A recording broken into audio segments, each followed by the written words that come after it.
Hello,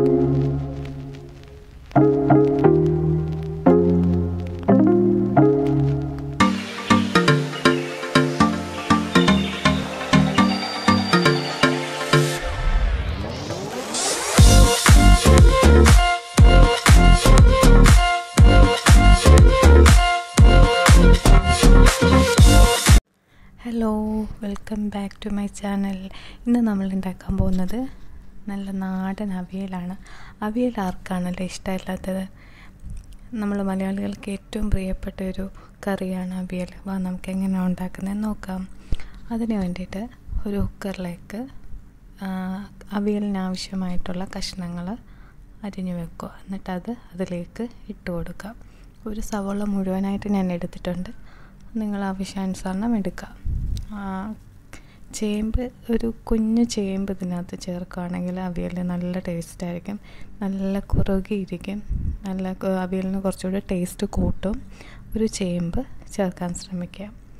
അതിലേക്ക് അതിനാവശ്യമായിട്ടുള്ള ഒരു 1/4 ടീസ്പൂൺ മഞ്ഞൾപ്പൊടി ഞാൻ ആഡ് ചെയ്ത് കൊടുക്കുകയാണ്. അത്രയും മതിയാവും.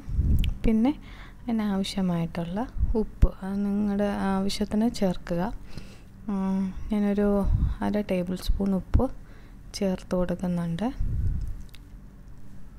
എന്നിട്ട് ഇത് നമുക്ക് കൈകൊണ്ട് തന്നെ നന്നായിട്ടൊന്ന് മിക്സ് ചെയ്യാം. കൈകൊണ്ട് തന്നെ ഇളക്കുമ്പോൾ നന്നായിട്ടത് എല്ലായിടവും പിടിക്കും. എന്നിട്ട് നമുക്കൊരു 2 മിനിറ്റ് കുക്ക് ചെയ്യാൻ വെക്കാം. അതിനാവശ്യമായിട്ടുള്ള അരപ്പിൻ്റെ ചേരുവകൾ നോക്കാം. ഞാനൊരു അരമുറി തേങ്ങയാണ് എടുത്തേക്കുന്നത്. അതിലേക്ക് ഞാൻ അരമുറിയോളം തേങ്ങ എടുത്തിട്ടുണ്ട്. അത് കഴിഞ്ഞ് ഒരു 1/4 ടീസ്പൂൺ മഞ്ഞൾപ്പൊടി എടുത്തിട്ടുണ്ട്. പിന്നെ 4-5 ചെറിയ ഉള്ളി എടുത്തിട്ടുണ്ട്. ഉള്ളി ഇടുന്നോളം ടേസ്റ്റ് കൂടും.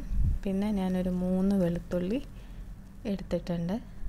പിന്നെ ഒരു പച്ചമുളക്, ആവശ്യത്തിന് ഉപ്പ്, കുറച്ച് ജീരകം, ഇതെല്ലാം കൂടി ചേർത്തിട്ട് നമുക്ക് ഒന്ന് അരച്ചെടുക്കാം. ഒരുപാട് അരയേണ്ട ആവശ്യമില്ല. ജസ്റ്റ് ഒന്ന് ഓടിച്ചിട്ടെടുത്താൽ മതി. ആദ്യം ഉള്ളിയൊക്കെ അരിഞ്ഞ് കിട്ടാൻ വേണ്ടിയിട്ട് നമ്മൾ ആദ്യം ഉള്ളിയും ജീരകവും ഉപ്പും എല്ലാം കൂടി ഇട്ടിട്ട്, എന്നാലേ അത് അടിയിൽ കിടന്നാലേ നന്നായിട്ട് അരയത്തുള്ളൂ. അതിന് ശേഷം വേണം തേങ്ങ ഇടാനായിട്ട്. നമുക്ക് ഒരുപാട് അങ്ങനെ വലുതായിട്ട് അരഞ്ഞ് കിട്ടേണ്ട ആവശ്യമില്ല. ജസ്റ്റ് ഒന്ന് ഓടിച്ചെടുത്താൽ മതിയാകും.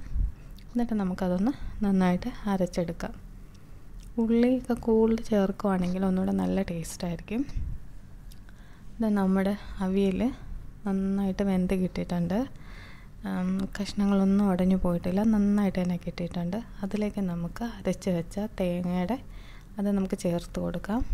നന്നായിട്ട് ഒരു ഉടയാതെ കറക്റ്റായിട്ട് തന്നെ നമുക്ക് അവിയൽ കഷ്ണങ്ങൾ കിട്ടിയിട്ടുണ്ട്. അതിലേക്ക് ഞാൻ ലാസ്റ്റായിട്ടാണ് തക്കാളി ചേർത്ത് കൊടുക്കുന്നത്. അതല്ലെങ്കിൽ ഉടഞ്ഞ് പോകും. നമുക്കത് നന്നായി കഷ്ണം ആയിട്ടിരിക്കാൻ വേണ്ടിയിട്ട് നമ്മൾ ഇപ്പോഴാണ് തക്കാളി ചേർത്ത് കൊടുക്കുന്നത്. അതിനുശേഷം നമുക്ക് നന്നായിട്ടൊന്ന് മിക്സ് ചെയ്ത് കൊടുക്കാം. അവിയൽ കഷ്ണങ്ങളിലേക്കെല്ലാം നന്നായിട്ട് പിടിക്കാൻ വേണ്ടിയിട്ട് നന്നായിട്ടൊന്ന് മിക്സ് ചെയ്ത് നമുക്ക് വേവിച്ചെടുക്കാം. അങ്ങനെ നമ്മുടെ അവിയൽ റെഡി ആയിട്ടുണ്ട്.